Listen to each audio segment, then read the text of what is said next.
Bonjour à tous, je suis Donia, je suis coach certifiée et j'accompagne les professionnels dans leur désir d'évolution.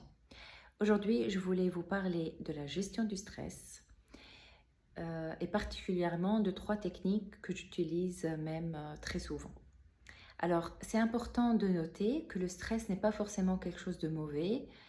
Euh, Au début même du stress, c'est bénéfique parce que ça va nous permettre de nous réveiller le matin, d'être motivé peut-être pour faire des choses rapidement. Ça peut nous booster pour rendre un rapport à la dernière minute. Ça peut nous faire échapper d'une situation où on est attaqué, etc. Mais une fois que c'est prolongé, c'est là que ça devient chronique et ça peut se répercuter sur notre physique d'ailleurs. Donc la première astuce, c'est la respiration. Donc, puisqu'on ne peut pas avoir d'influence sur notre battement du cœur ou la pression artérielle, alors qu'avec la respiration, là, on peut d'une manière très consciente la contrôler. Et c'est ce qui va faire baisser aussi la fréquence cardiaque et va nous relaxer. Donc, cette technique consiste à respirer sur 4 temps par le nez, tout en gonflant le ventre. Donc, c'est important que l'air puisse descendre jusqu'à l'abdomen. Alors, on va faire ensemble. Donc, c'est important que ça reste dans le ventre. On attend une seconde. Ici, je suis restée plus longtemps pour l'explication, mais on va expirer en 8 temps.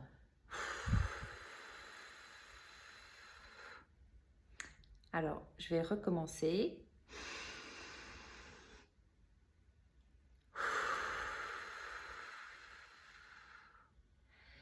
Il se peut qu'au début, vous ayez un peu d'étourdissement, mais c'est tout à fait normal parce qu'on n'a pas l'habitude d'avoir autant d'oxygène en même temps. Mais avec le temps, vous allez vous habituer. Ce sera une technique que vous pouvez même utiliser en voiture où que vous soyez. Alors, la deuxième chose que je voulais parler par rapport au stress, c'est d'identifier quel type de personnalité nous sommes et pourquoi certaines situations nous stressent. Par exemple, au travail, on peut être stressé par notre collègue ou notre superviseur qui est tout le temps là à regarder l'heure, pourquoi tu n'as pas rendu le travail, il faut faire vite, etc. Donc si on sait que notre superviseur c'est quelqu'un qui est plus du type fais vite, sois rapide, etc. Alors que nous, on est quelqu'un avec un autre type de personnalité, un type de soi parfait par exemple. Donc on va toujours avoir tendance à vouloir regarder les détails, regarder pour que tout soit parfait. Et du coup, c'est tout à fait normal qu'on soit stressé par une personne de ce type-là qui soit rapide. D'accord? Maintenant, ça, c'est ce qu'on va observer.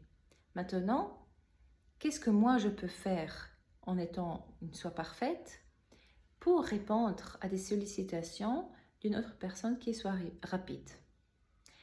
Donc, la chose la plus importante, ici dans ce cas précis, c'est de, par exemple, lui dire, voilà, moi, par exemple, un jour, ça ne me suffit pas pour te rendre le travail, sache dès maintenant que ce sera 2 jours.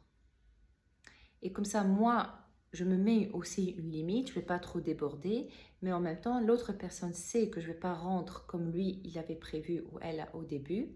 Et du coup, on trouvera un équilibre de fonctionnement. Donc ce deuxième point, c'est vraiment d'identifier quel type nous sommes ou pourquoi l'autre personne va nous stresser. Et d'essayer de trouver un compromis. Et le plus important à comprendre, c'est que l'autre personne ne réagit pas comme ça à cause de nous, mais elle réagit comme ça à cause d'elle. Et la troisième chose que je voulais partager avec vous, c'est la zone d'influence. C'est très important de se rendre compte dans chaque situation qu'est-ce qu'on peut influencer et qu'est-ce qu'on ne peut pas.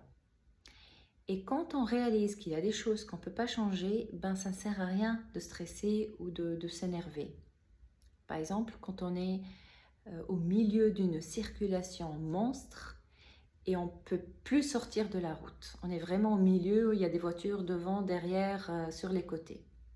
Donc là, vous allez voir la situation, c'est que c'est impossible à à influencer. Je peux rien faire, à moins que je sois vraiment téléportée ou que on vienne me chercher d'en haut.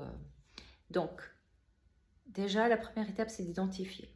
La troisième chose à faire, c'est de prendre les mesures, d'appeler peut-être des personnes pour dire qu'on est en retard, d'appeler le médecin si on a une réunion ou l'école si les enfants doivent attendre. Mais ça ne sert à rien de s'énerver si on peut rien faire. Ça m'aide beaucoup aussi dans les files d'attente dans le supermarché parce que je crois toujours que je tombe sur la pire file d'attente. Du coup, je me dis, ben voilà, ça prend beaucoup d'exercice, mais ça aide beaucoup de réaliser ça.